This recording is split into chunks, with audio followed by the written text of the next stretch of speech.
বন্ধুরা, জীবনে আমরা সবাই চাই বুদ্ধিমান হতে, চালাক হতে, সবার থেকে এক ধাপ এগিয়ে থাকতে। কিন্তু কখনো ভেবে দেখেছো সবসময় নিজের বুদ্ধি দেখানোই কি সত্যিকারের বুদ্ধিমত্তা? প্রাচীন ভারতীয় জ্ঞানগ্রন্থ চাণক্য নীতি আমাদের শেখায় সব জায়গায় শক্তি দেখাতে নেই, কিছু জায়গায় বোকা সেজে থাকাই সবচেয়ে বড় কৌশল।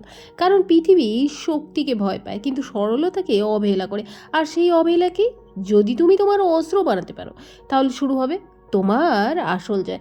আজকের এই ভিডিওতে আমরা জানবো জীবনে কোন 5টি জায়গায় বোকা সেজে থাকলে তোমার শত্রুরাই একদিন মাথা নত করবে। চলো বন্ধুরা, শুরু করা যাক। 1 নম্বর, তর্কের সময় বোকা সেজে থাকুন। সব তর্ক জিতলেই তুমি বড় হও না।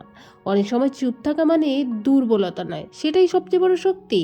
যখন তুমি কম কথা বলবে, মানুষ তোমাকে হালকা ভাবে নেয়, আর সেই সুযোগে তুমি নিজের কাজটা নিঃশব্দে করে ফেলো। মনে রাখবে, যে বেশি চিৎকার করে তার ভিতরে ভয় বেশি থাকে। 2 নম্বর, শত্রুর সামনে নিজের পরিকল্পনা প্রকাশ করবে না। চাণক্য বলেছেন, নিজের পরিকল্পনা কখনো প্রকাশ করো না, তা কাজে পরিণত করো। তুমি যদি আগে থেকেই সব বলে দাও, মানুষ তোমার বিরুদ্ধে প্রস্তুত হয়ে যাবে। তাই কখনো কখনো সরল মুখে শান্তভাবে থাকো। শত্রু ভাবে কিছুই জানে না, আর ঠিক তখনই তুমি কিন্তু এগিয়ে যাবে। 3 নম্বর, অফিস বা কাজের জায়গায় সব জানি ভাব দেখাবে না। সবসময় স্মার্ট প্রমাণ করতে গেলে মানুষ তোমাকে প্রতিদ্বন্দ্বী ভাবে। কিন্তু যদি নর্ম থাকো, প্রশ্ন করো, শোনো, মানুষ তোমাকে পছন্দ করবে, বিশ্বাস করবে।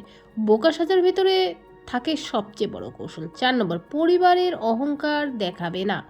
পরিবারকে জয় পরাজয় নেই, এখানে আমি ঠিক প্রমাণ করা নয়, এখানে সম্পর্ক টিকিয়ে রাখাই বড় বিষয়। কিছু জায়গায় নরম থাকলে সম্পর্ক শক্ত হয়। 5 নম্বর, নিজের সফলতা লুকিয়ে রাখো। সবাই তোমার সাফল্যে খুশি হবে না, অনেকে কিন্তু তোমাকে দেখে হিংসাও করবে। তাই নিজের বড় পরিকল্পনা, বড় স্বপ্ন নিঃশব্দে গড়ে তোলো। যখন ফল আসবে না, তখন পৃথিবী নিজে থেকে মাথা নত করবে। আসল শিক্ষা বোকা হওয়া আর বোকা সেজে থাকা দুটোই আলাদা বিষয়। বোকা হওয়া দুর্বলতা, কিন্তু বোকা সেজে থাকা এক ধরনের বুদ্ধিমত্তা। সব যুদ্ধ তলোয়ার দিয়ে জেতা যায় না, কিছু যুদ্ধ জেতা যায় নীরবতা থেকে। যখন তুমি শান্ত থাকবে, মানুষ ভাববে তুমি দুর্বল, কিন্তু সময় এলে তোমার কাজ তোমার শক্তির প্রমাণ দেবে। শেষ কথা, নিজেকে প্রমাণ করতে ব্যস্ত হবে না, নিজেকে গড়ে তুলতে ব্যস্ত থাকো। একদিন তোমার শত্রুরাই বলবে, আমরা না ওকে ভুল বুঝেছিলাম।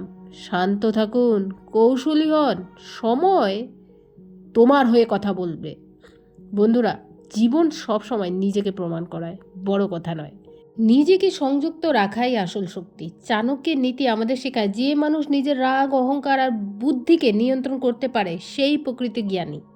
সব জায়গায় চালাকি দেখাতে গেলে মানুষ তোমার বিরুদ্ধে দাঁড়াবে, কিন্তু প্রয়োজনের জায়গায় নীরব থাকলে, বোকা সেজে থাকলেও তুমি সময়কে তোমার পক্ষে আনতে পারবে। মনে রাখবে, বোকা হওয়া দুর্বলতা নয়, কিন্তু বোকা সেজে থাকা এক ধরনের কৌশল। নিজের পরিকল্পনা চুপচাপ গড়ে তোলো, নিজের সাফল্য নিঃশব্দে অর্জন করো, আর ফলাফলকে কথা বলতে দাও।